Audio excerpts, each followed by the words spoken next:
Esto se llama La Cruel Verdad. Voy a arrancar con Javier Milei. Gracias, Javier, querido. ¿Qué tal, Esteban? Gracias por estar. No, por favor, un Una placer. hora esperándonos. ¿Sí? Es dato. Gracias por estar, de verdad. Bueno, ¿cómo estás de acá el domingo? Estamos muy tranquilos. Estamos esperando con serenidad porque creemos que todo lo que podíamos hacer lo hicimos y lo hemos hecho de la mejor manera que teníamos al alcance. Por lo tanto, creo que dentro de las posibilidades que teníamos hemos hecho un muy buen trabajo. ¿Estás conforme con la campaña que hicieron? Sí, creo que además han pasado cosas muy hermosas, ¿no? A lo largo de la campaña, ya sea, digo, para mencionar los últimos, ¿no? Lo que pasó en Corrientes, lo de en Corrientes fue impresionante.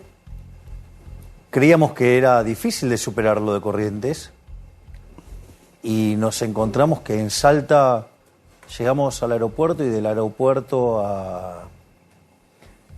al hotel había 3 kilómetros de cola de gente recibiéndonos. En Salta. Sí, y eso auguraba un acto interesante para la caminata, la caravana, perdón, y hubo más de 60.000 personas. Es verdaderamente estremecedor, o sea, una cosa es decirlo, otra cosa es estar ahí viviéndolo. Y después, lo de Mar del Plata también estuvo muy bueno. Y ayer estuvimos en Moreno y Lomas de Zamora, ¿no? En Lomas de Zamora y en Moreno, exactamente. Y también pasó algo muy interesante, ¿no? Que una de las personas me trajo una bandera de Israel. Y a mí me parece que eso como reflejo de la batalla cultural es muy fuerte. Quiero hablar bastante de eso, si me permitís hoy, de la batalla cultural. Pero antes, porque lo hablamos fuera del aire y te lo quiero preguntar, ¿qué es esto de viejos meados? Mira, sé que es una anécdota quizás, pero te lo quiero preguntar. Mira, a mí, yo te diría, Twitter es una cloaca, es un lugar extremadamente violento y si hay alguien que es muy violento en las redes, es la gente de Juntos por el Cambio.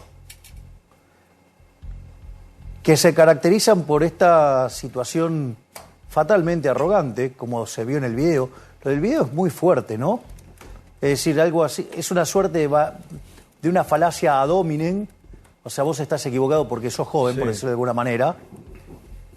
Y la realidad es que cuando yo miro los últimos 40 años, los jóvenes no estuvieron eligiendo todos estos desastres que hemos estado padeciendo, ¿no? Por lo tanto, me parece que primero una construcción inválida y empíricamente cuestionable y sobre todas las cosas muy autoritaria, ¿no? Porque en el fondo es, si vos no me votás a mí, estás equivocado. Y eso, Juntos por el Cambio, lo enfatiza todo el tiempo. Es decir, si vos, o sea, no los votás a ellos, estás equivocado.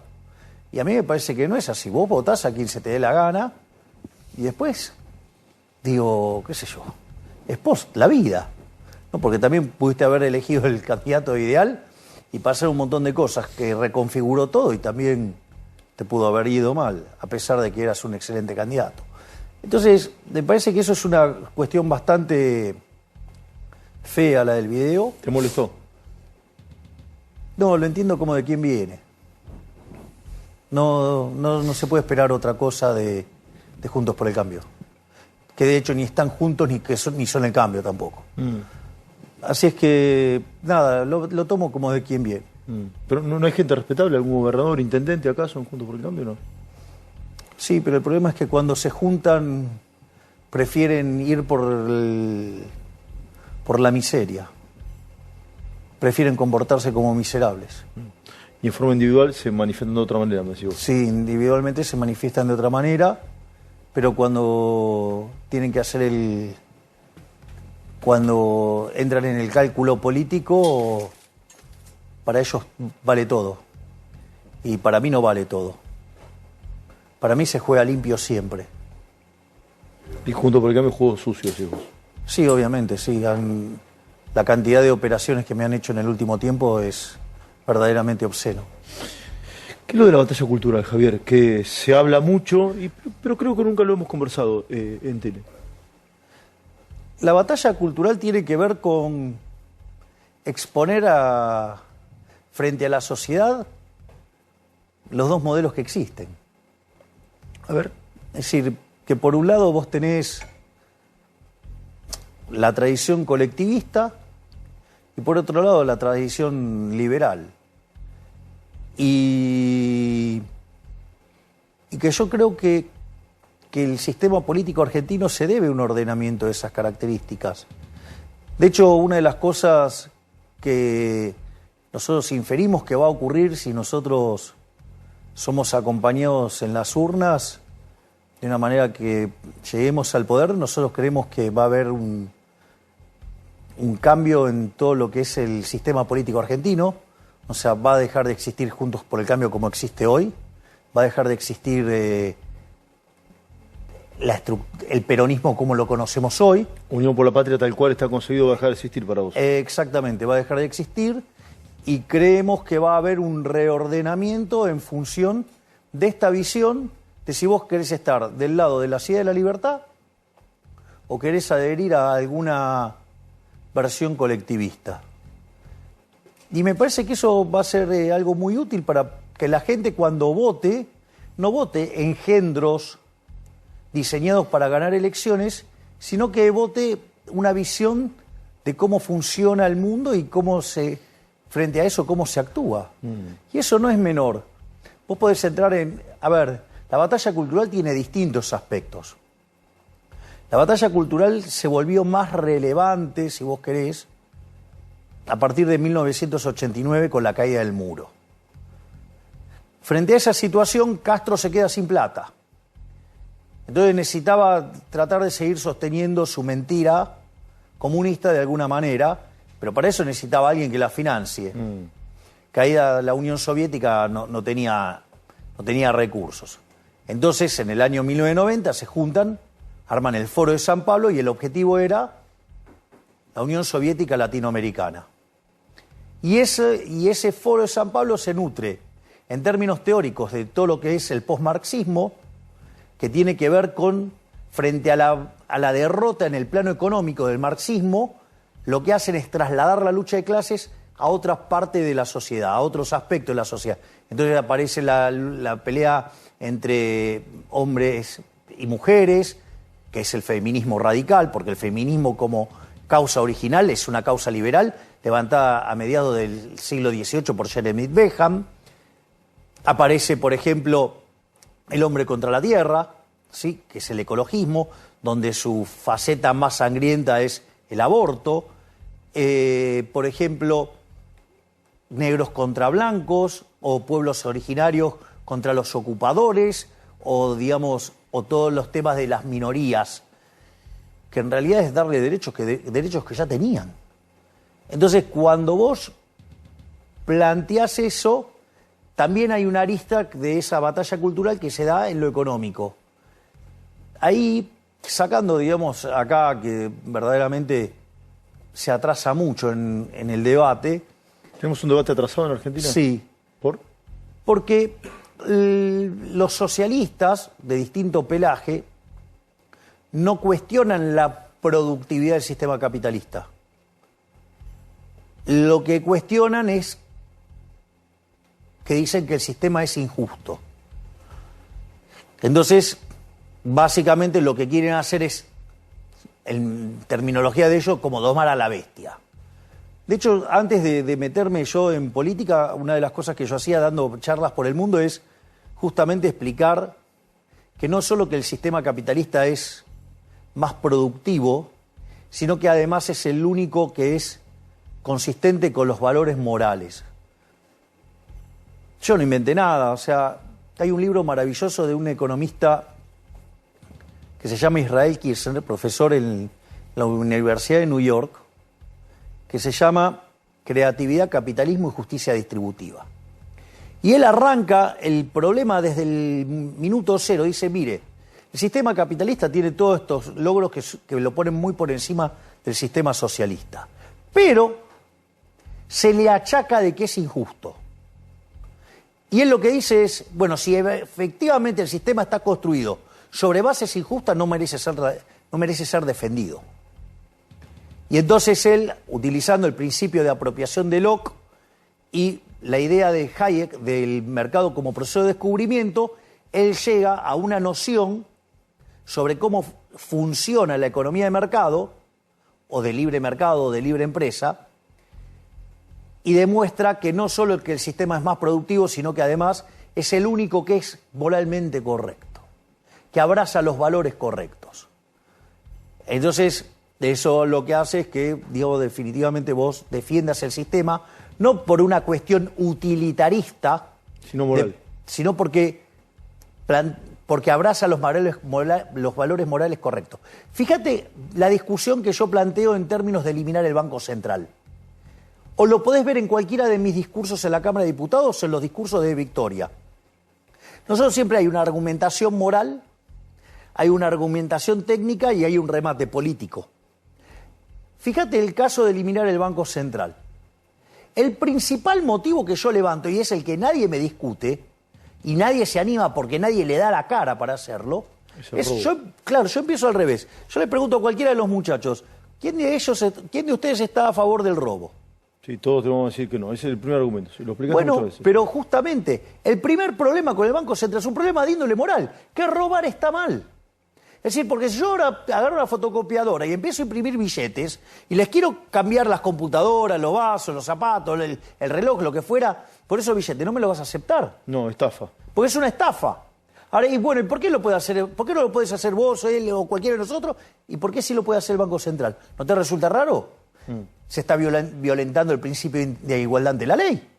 ¿Por qué lo puede hacer entonces el Estado? Porque tiene el monopolio de la violencia. Es decir, te puede imponer el curso forzoso porque tiene el monopolio de la violencia. Y eso no es menor. Porque la consecuencia es que, por ejemplo, en los últimos 20 años, los políticos nos robaron con este mecanismo 280.000 millones de dólares. Este gobierno de delincuentes se afanó 90.000 millones de dólares con este mecanismo. Este es un gobierno de delincuentes. Sí, claro.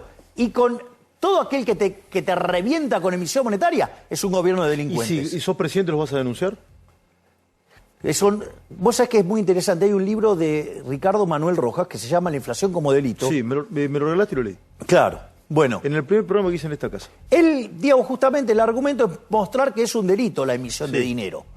Ahora, el punto es que no está tipificado en el Código Penal. Ahora, fíjate todas las cosas que están tipificadas en el Código Penal y un delito que hoy se lleva 25.000 millones de dólares por año, no es delito. ¿Me comprendés lo que te digo? Es decir, y a veces los abogados esto lo entienden bien. Algo puede ser legal, pero no es legítimo. Sí, por supuesto, claramente. Entonces, Claramente. cuando viene alguien y viene a tratar de rebatir de la dolarización, que es la forma vulgar que se conoce nuestra propuesta, la pregunta es, ¿estás a favor del robo? ¿Estás a favor de que los políticos nos roben esta cantidad de dinero? ¿Me comprendés? O, dicho de otra manera, Argentina entró al siglo XX siendo el país más rico del mundo. Sí. Bien. ¿Y el Banco Central cuándo se creó? 1935. Exactamente, y se creó por 40 años. Y se creó mixto. Sin embargo, en el año 46 vino Farrell y lo estatizó. ¿Sí? Ahora, antes de que tuviéramos Banco Central, la inflación era del 0,9% anual. Durante la existencia del Banco Central mixto, los primeros 10 años, la inflación fue del 6% anual, promedio. O sea, muy alta para los registros de la época. Después, cuando se lo nacionalizó, de ahí hasta 1991, la inflación promedio fue del 250% anual. Le quitamos 13,0 a la moneda, destrozamos 5 signos monetarios, 2 hiperinflaciones sin guerra. Después, ¿qué vino? El repudio de la moneda, la convertibilidad, que era una suerte de hacer una ficción de una dolarización, con posibilidad de salir. ¿Y qué es lo que pasó? La inflación fue del 9% anual promedio, pero toda concentrada en los primeros 20 meses. A partir de 1993, Argentina ya estaba entre los países con menos inflación del mundo. Cuando los políticos se quedaron sin financiamiento vía deuda, ¿qué hicieron? ¿Recurrieron a qué? A la maquinita. A la maquinita. Nos dijeron que esta vez iba a ser diferente. Durante los primeros 4 años del régimen K, ¿la inflación cuánto fue? Casi 10. O sea, fue 9, ponele. En la segunda parte del régimen K, 20. Después 30. Con Macri 40. 54. Bueno, está bien, el último año. El promedio. Sí, correcto. Y si vos tomás, este gobierno ya, digamos, la inflación viene viajando al 125% anual, ponele, en los últimos 12 meses, o 130, 140. Pero si anualizás el dato punta o los últimos dos datos, te vas a 300. Si tomás alimento, venís en torno al 400. Si tomás mayorista, en torno al 700. Sí. Es decir, y tenés un desastre de sobrante monetario, porque tenés control de capitales, tenés un problema de una relación pasivos remunerados, base monetaria peor que el que tenías a inicios del año 89, y tenés indicadores sociales en términos de pobres e indigentes peores que en el año 2001. Es decir, con lo cual estamos al borde de la peor crisis de la historia. ¿Con hiper en la puerta? No, y la pregunta es, sí, con todo este cuadro, ¿la locura es no tener Banco Central o la locura es tenerlo? ¿O la locura es que te puedan sacar de esta situación las personas que gobiernan? Es pregunta. Claro, las personas que gobiernan, ¿te pueden sacar de la situación en la cual te metieron? Los que están hoy no. No pueden ser parte de la solución porque son el problema en sí mismo. Por eso nuestro argumento es, una Argentina distinta es imposible con lo mismo de siempre. Vos no podés pretender haciendo siempre lo mismo, obtener resultados distintos. Ahora, Javier... Eso también es fatal arrogancia. Sí. Es creer que el otro lo hizo mal porque es tonto y que vos lo podés hacer bien porque sos más inteligente. Ahora, ganar las elecciones. No sé qué números manejás, si crees que podés tener chance en primera vuelta o no, o balotaje. Ahora me lo dirás. El 10 de diciembre, si sos presidente, tenés que asumir. ¿El 11 qué haces? No, el mismo 10. El mismo 10 arranca la reforma de ley de ministerios. Nosotros vamos a dar el diagnóstico crudo y duro de en qué estado estamos recibiendo el país y cómo vamos a trabajar para resolverlo. Y automáticamente llamamos a sesiones extraordinarias y no va a entrar una ley ómnibus, va a entrar una ley tren. Una ley tren, ¿y qué es la ley tren? Y sí, porque tiene varios vagones. Ah, ¿sí? Que es una reforma del Estado, básicamente. La reforma del Estado, van a ir un montón de paquetes de leyes para poner en caja a este monstruo. ¿Cuál, por ejemplo? ¿Una reforma impositiva, laboral? Bueno, nosotros, la modernización del mercado laboral es una tarea muy importante para que la situación de los que... Hay 8 millones de personas hoy que están en el mercado informal. Entonces, vos le tenés que dar una solución a esa gente. A ver, hoy el empleo privado es 6 millones de puestos de trabajo y está clavado ahí desde el año 2011. Entonces, si vos vas a generar todo un conjunto de reformas que vas a generar mucho crecimiento económico, es bueno que ese crecimiento económico sea intensivo en mano de obra, para que haya trabajo para todos, trabajo con alta productividad, con alta remuneración y que la gente empiece a salir adelante. Vamos de nuevo al 10, ¿sí? Proyecto de ley, tren. Sí, claro. Porque... Reforma de todo tipo, no una ley ómnibus, reforma de todo tipo. La mandás inmediatamente al Congreso. Absolutamente. ¿Ya estás trabajando en eso? Sí, está súper avanzado eso. Súper avanzado. ¿Y cuál es el punto medular? ¿La reforma de ministerios? La reforma de ministerios es, digamos, la más fácil, ¿me comprendés? Porque en el fondo nosotros estamos planeando ir a 8 ministerios. Es el afuera, ese es. El afuera. Exactamente. Ahí nos quedaríamos con 8 ministerios, que es el Ministerio de Economía, el Ministerio de Infraestructura, Relaciones Exteriores, Capital Humano, Seguridad, Justicia, Defensa y Ministerio del Interior. Esos van a ser nuestros 8 ministerios. Y a partir de ahí, digamos, se va a hacer todo un rediseño del Estado. Porque así como estamos no podemos seguir. Es muy importante atacar la cuestión fiscal de inicio. ¿Sabes por qué? Porque cuando vos mirás los últimos 122 años de historia, en 112 tuvimos déficit fiscal. Cuando vos mirás las 22 crisis que tuvo Argentina, en la metodología Cerro-Meloni, 20 tienen origen fiscal. Y que se separan entre alto y escandalosamente alto. Ahora, fíjate las últimas grandes crisis de Argentina, ¿no? El Rodrigazo. El Rodrigazo en el 75 tuvimos la crisis con 14 puntos del PBI de déficit fiscal. ¿Hoy tenemos cuánto? 15. ¿Me comprendés? Y 10 veces más pobre, había 4% de pobres. Claro, pero fíjate la situación del arranque del Rodrigazo. Multiplicar la inflación por 6 con 5% que salta al 20%. ¿Me decís cómo hacemos para multiplicar por 4 la Sí, cantidad de pobres? No te da la matemática. Sí, ¿me ahora, entendés? tenés ese proyecto de reforma, va al Congreso, Sí, ¿sí? ¿Crees que van a estar los consensos? absolutamente. Sí. Porque Porque implosiona el sistema político, decís vos. Exactamente. Entonces, ¿cuál es el rol de Guillermo Francos? Que va a ser tu ministro del Interior. Exacto. ¿Y cuál es su principal tarea? La ambulancia política. La ambulancia política. Va a ir con la camilla a los heridos levantando dirigentes de otros espacios. Exactamente. Se va a reconfigurar el sistema político argentino. Es decir, esto va a cambiar en serio. Es decir, si vos querés un cambio verdadero, nosotros somos el cambio verdadero. Porque el triunfo nuestro además va a implicar una implosión del viejo sistema. ¿Y qué vamos a hacer? Nosotros, la ambulancia ya está funcionando. ¿Qué significa que la ambulancia ya está funcionando? ¿Ya hay heridos que te llamaron? Ya hay heridos y, digamos, Guillermo va y los rescata. O sea, ya está sumando gente de otros espacios. Obvio. Pero, Obvio. ¿oficialmente o la tenés apalabrada? Oficialmente Sí, no es claro, oficial todavía. claro. Hay gente que está esperando que se caiga la vieja estructura. ¿Y vos lo das como un hecho que esa estructura se va a caer? Sí, es claro.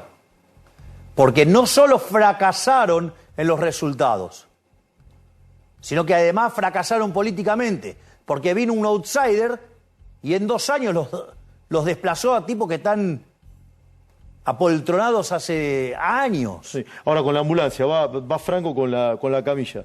¿Te va a venir alguno de la casta? ¿Te van a venir casta? Vamos a ponerlo en estos términos. A ver.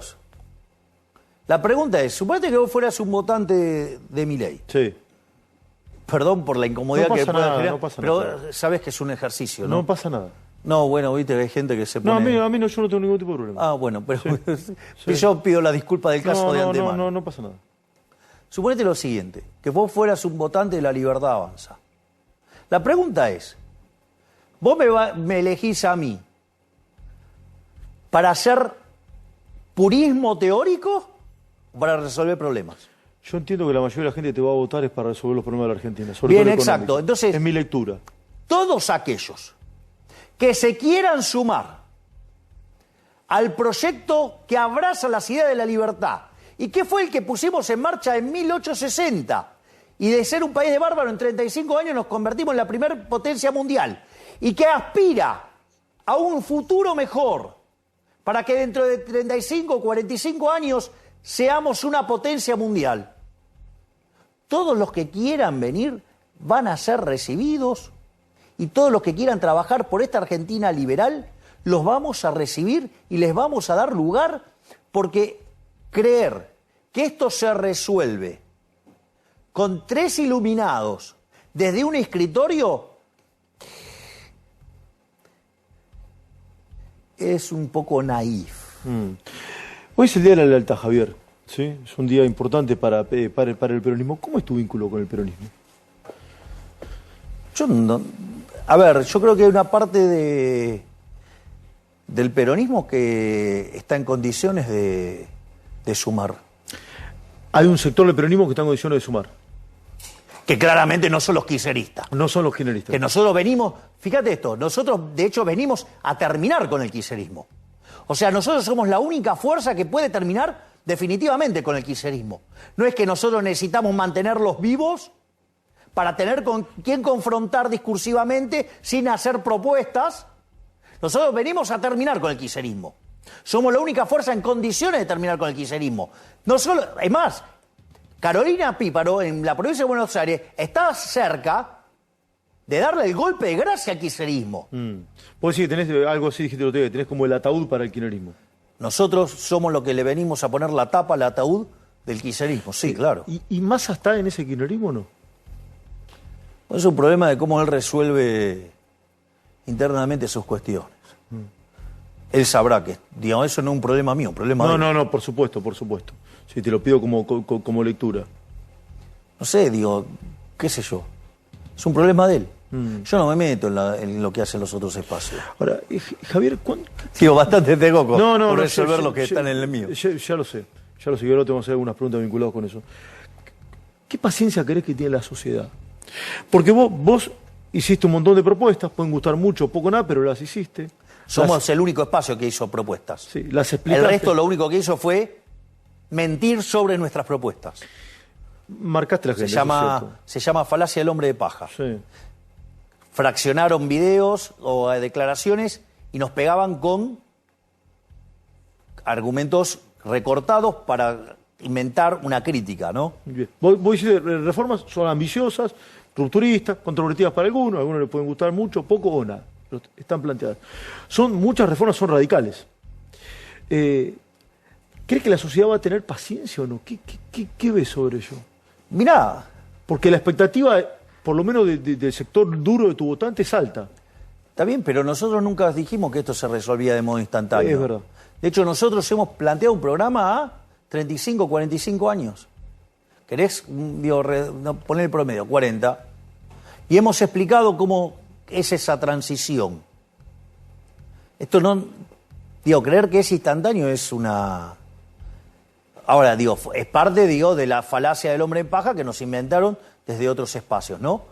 O sea, no son instantáneas. Nunca dijimos que eran instantáneas, explicamos cómo se hacía, pero prefieren cortar los videos y mentir. ¿Qué cree que le haga? No, a ver, pero nosotros el primer día le vamos a dar un diagnóstico a la sociedad. De hecho, lo estoy haciendo. Lo hice en el debate, lo dejé bien claro en el debate. No es que yo esto lo digo hace 3 minutos. No, ya hace rato que lo digo. Y lo explico.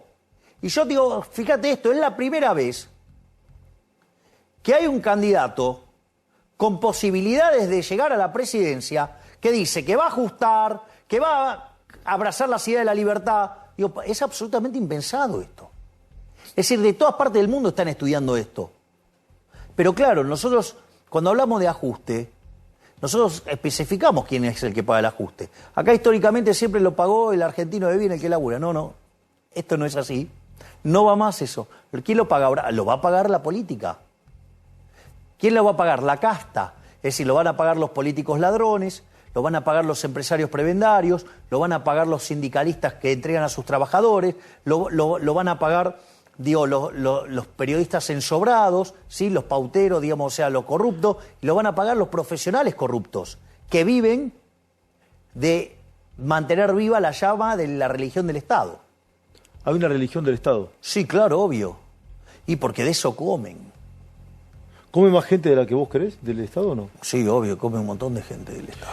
Ahora, Javier, vos planteás todo de los empresarios, de los periodistas y de un montón de otra tanta gente. ¿Sí? ¿Dónde crees que tenés que hacer la principal reforma? ¿En qué sector?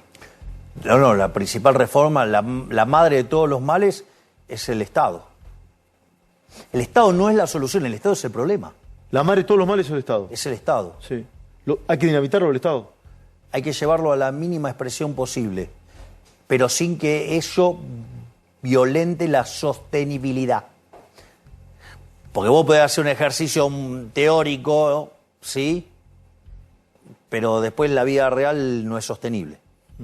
Es decir, si te explota todo no es sostenible. Entonces, justamente lo que nosotros hemos hecho en todo nuestro programa es incorporar restricciones sociales. A diferencia que los políticos incorporan restricciones políticas, no, la mía no se toca, la mía no se toca, la de él no se toca, la de mi amigo no se toca. Nosotros no, esa se toca todo, lo que no se toca es la de la gente. Por eso nosotros no eliminamos los programas sociales el primer día. Bueno, ahí voy con eso. Estás hablando un poco de corrupción también. ¿Te gustaría que Insaurralde, por ejemplo, como emblema termine detenido, preso o no, tras la reja o no? ¿Te gustaría esa foto o no? Obviamente. ¿Te gustaría Insaurralde preso? Obviamente, pero esto es lo que hay que entender. La corrupción existe porque existe el Estado. Insaurralde, a ver, ¿cuál es el problema de lo Insaurralde? Insaurralde toda su vida trabajó en el Estado. Y con la remuneración que se consigue en el Estado, vos no podés tener la vida de un magnate. ¿Hasta ahí vamos? Sí, está aquí, es clarísimo. Con lo cual eso, digamos, sí. O sea, no, porque si de repente, no sé, viene un empresario que su dinero lo gana honestamente en el mercado y quiere estar, digamos, en un barco mucho más grande, y digo, qué sé yo, a mí me pasó, no sé, en una de las reuniones del G20 y del WEF y todas esas reuniones en las que yo participaba, llegó un empresario en un transatlántico. Y no tenía una chica, había 300. De hecho, yo estaba cenando en el barco de al lado y se quejaban del ruido del otro barco, de este empresario, que entre otras cosas tiene un equipo de fútbol. ¿En Estados Unidos? No, en Inglaterra. El que se quiso comprar... ruso. Exacto. Ruso. Abramovich. Abramovich. Entonces, lo que digo es, si vos te gastás la tuya, problema tuyo, ¿qué me importa? Si vos te la ganaste honestamente, no es mi problema. Ahora, quiere decir que lo de Insaurralde es la manifestación de la corrupción. Insaurralde preso. Claro, pero vos fíjate esto, lo vas a ver en otras cosas. Yo creo que alguna vez te lo conté. Cuando yo fui propuse lo de donar la dieta, que además la idea es de mi hermana. Vos fíjate esto. Yo recibí 7 denuncias para que me expulsaran de la Cámara. Te querían echar por donar tu sueldo. Exacto. ¿Y 5 sabes de dónde vinieron? ¿De dónde? De Juntos por el Cambio. No solo eso. ¿Cuál es el problema de cuando yo empecé a donar la dieta? Que te enteraste cuánto ganaba un diputado. Sí, eso es cierto. Entonces, te enteraste cuánto ganaba un diputado respecto al ciudadano promedio y respecto al ciudadano mediano. Y cómo aumentó. También hay una tuitera que siempre muestra cómo fue aumentando. ¿Vendés? Y eso los pone súper violentos conmigo. No solo eso, fíjate esto, que hay algo peor todavía. Porque eso es lo de menos. ¿Sabés qué era lo que más les molestaba? Que no pueden justificar el nivel de vida que tienen con esa remuneración. Entonces lo que te digo es, el sistema está todo podrido. Entonces, todos aquellos que quieran hacer un cambio, que quieran hacer tabula rasa de eso, y decir, bueno, paramos la pelota y a partir de ahora empezamos de vuelta y vamos a reconstruir la Argentina de Alberdi, bienvenidos. Y al que lo engancho robando le corto el brazo. No la mano, el brazo directamente. Al que enganchas robando, un brazo menos. Exactamente. Es metafórico, ¿no? Sí, porque después, después van a venir con que Dios sea... Ahora, planes sociales. 1 de enero, 2 de enero. ¿Sí? Una persona que recibe el Progresar Trabajo, ¿lo va a seguir recibiendo? El potenciar trabajo. De hecho, ¿Lo va a seguir recibiendo? Sí, los planes sociales no se cortan. No se cortan. Los planes sociales van a ser redefinidos. Redefinidos, eso es una tarea fenomenal que está llevando a cabo la ministra de Capital Humano. Y tiene, Sandra Petovelo, ¿no? Sandra Petovelo, sí. Que tiene a su vez 4 secretarías: Niñez y Familia, Salud, Educación y Trabajo. ¿Salud tenés definido o no? Sí, está definido. Lo tiene, digamos, está todo definido. Okay. De modo tal que vos le des cobertura y asistencia a la persona desde que nace hasta que logre insertarse en el mundo laboral. Y aquellos que se cayeron del sistema también darle... Ahora, nosotros proponemos incrementar la transparencia, eliminar los intermediarios. O sea, el 2 de enero cobran el potenciar trabajo sin pérsico, digamos. Vamos a hacer las reformas para que a la gente le llegue todo entero, como corresponde, sin intermediarios. Es decir, va a cambiar la lógica de la política social con nosotros. La política social de hoy, que es una política social asistencialista, que lo único que hace es crear esclavos. Sí. Lo único que hace es crear esclavos, ¿sí? Porque lo que hace es, te regala el pescado. Nosotros decimos no, nosotros cambiamos la política social. Nosotros vamos a una política social de capital humano. ¿Qué quiere decir esto?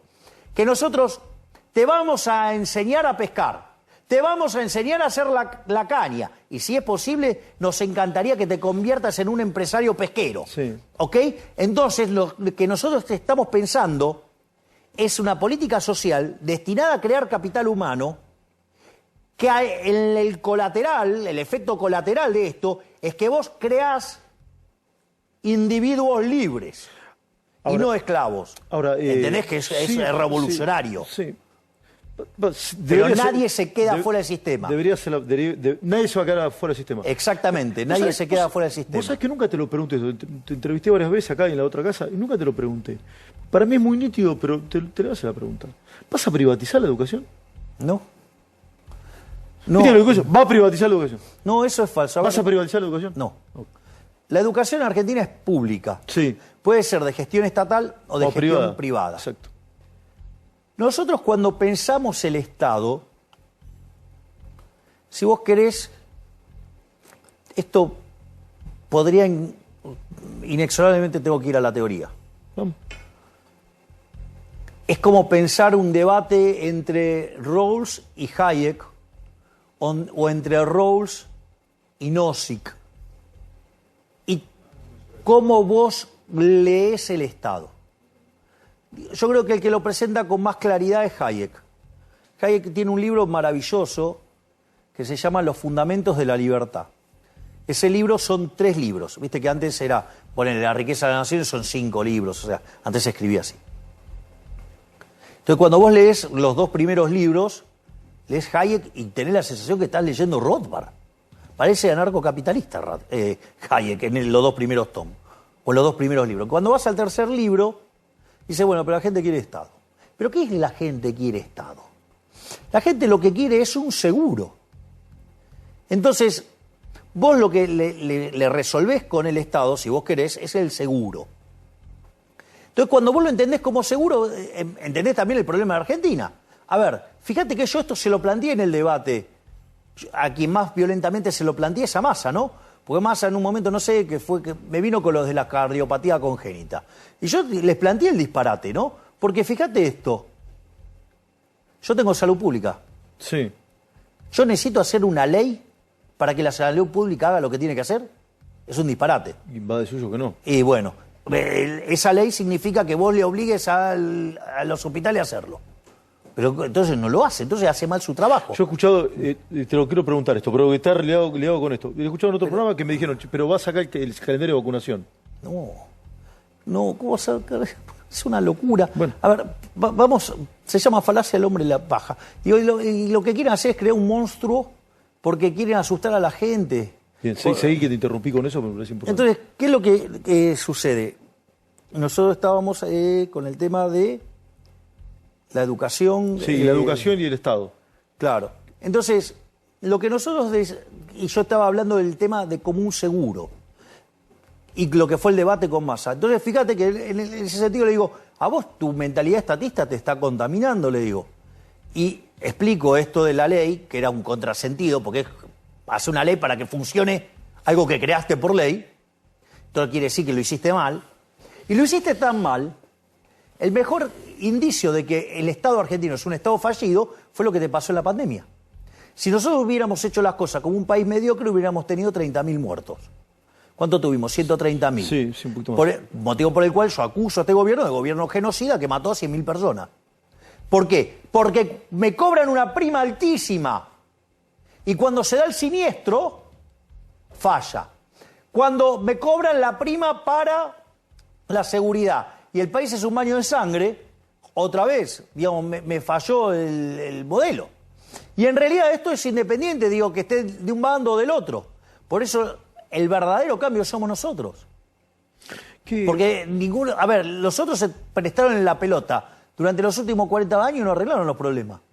Y el único que quiso arreglar todos los problemas fue demonizado, hasta terminó preso. Habla de Menem. Obvio. ¿Sí? ¿Puede ser el primer Menem o no? ¿Puede ser el primer Menem? ¿En qué sentido? Sí, de las reformas. El primer Menem hizo un montón de reformas. Pueden gustar mucho poco nada, pero las hizo. Sería un honor lograr alcanzar los logros que tuvo ese gobierno. Es el mejor gobierno en la historia argentina. Lo dijiste muchas veces. Pero eso está documentado en un libro, en un artículo que se llama Passing the Buck, de Gerardo de la Polera, Bossoli e Irigoyen. Y toma el índice de presión macroeconómica y evalúa a todos los gobiernos. Es interesante porque cuando hablas con Gerardo de la Paulera, te dice, y eso que el índice es bastante rudimentario. Dice, si se incorporaran las mejoras microeconómicas, el gobierno de Menem todavía sería muchísimo mejor. O sea, sería un honor para vos ser el primer Menem, digamos, el Menem de las reformas. Y eso sería un avance enorme. Sí. Pensá que yo, digamos, a veces cuando estoy deprimido o no estoy optimista, no tengo el optimismo que me suele caracterizar, a veces creo que es como la película Despertares, ¿no?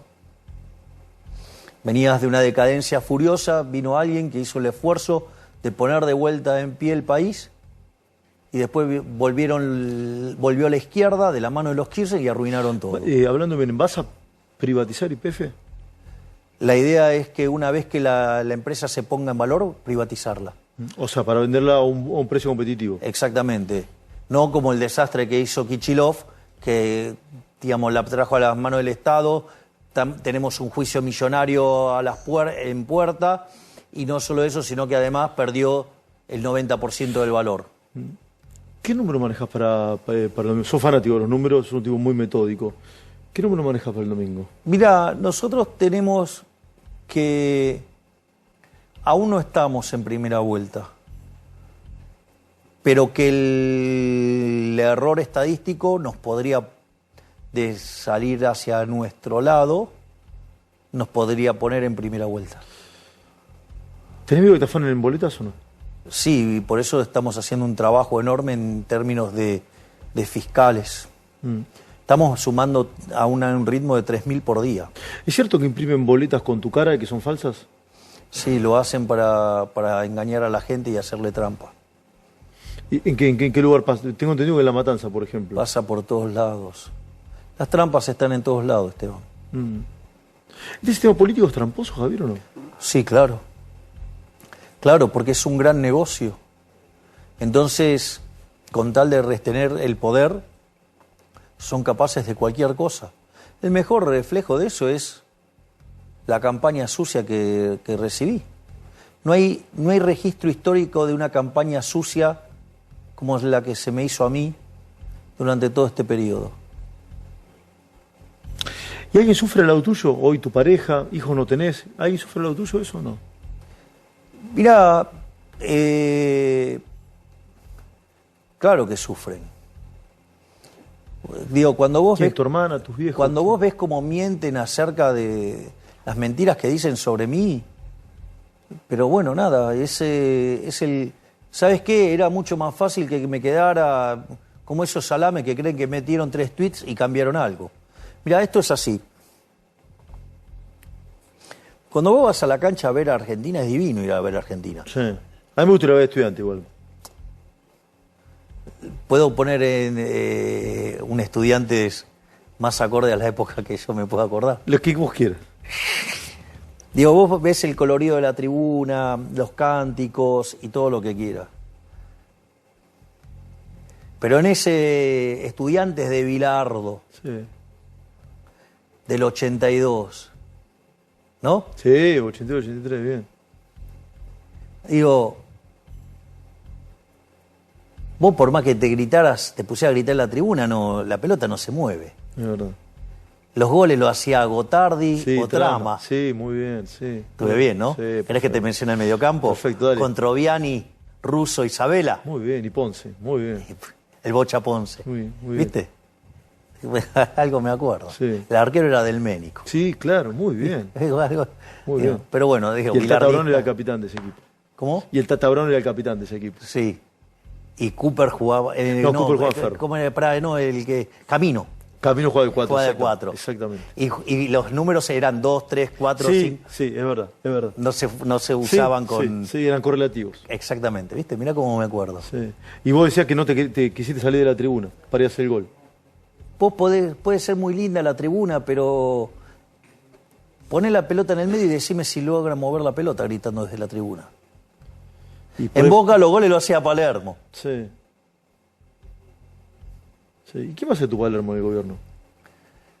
¿Quién va a ser mi Palermo? Y hay muchos cracks. Yo estoy muy contento con la gente que estamos formando. Sí. Con todo hay alguno que por ahí dice cosas que no te representan. Bueno, hay que entender que los liberales no somos manada. Y nosotros además nos regocijamos en nuestras diferencias. Con lo cual, digamos, eso es algo nuevo para los políticos. Los políticos entienden la verticalidad, el siguana. Y la verdad es que si todos opinan igual, eso no es bueno. O sea, entonces nosotros nos permitimos tener diferencias.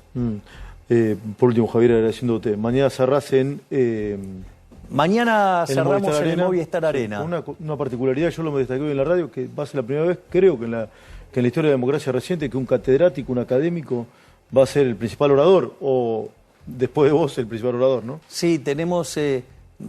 primero va a haber una banda que va a estar la Power Up. Y después va a estar exponiendo Alberto Benejalich, hijo, que para mí es un honor. Imagínate que tener al máximo prócer de toda la historia de la Ciudad de la Libertad en la Argentina, tenerlo de telonero, me siento como los Rolling Stones. Sí. ¿Con quién pasa a la final? ¿Con Massa o con Bullrich? Esperemos poder terminarlo en la primera vuelta. Gracias, Javier, por haber venido. Gracias Gracias por tu tiempo. Sí, Por de favor, verdad. placer. Javier Milei, sí. Gracias. Pero el domingo.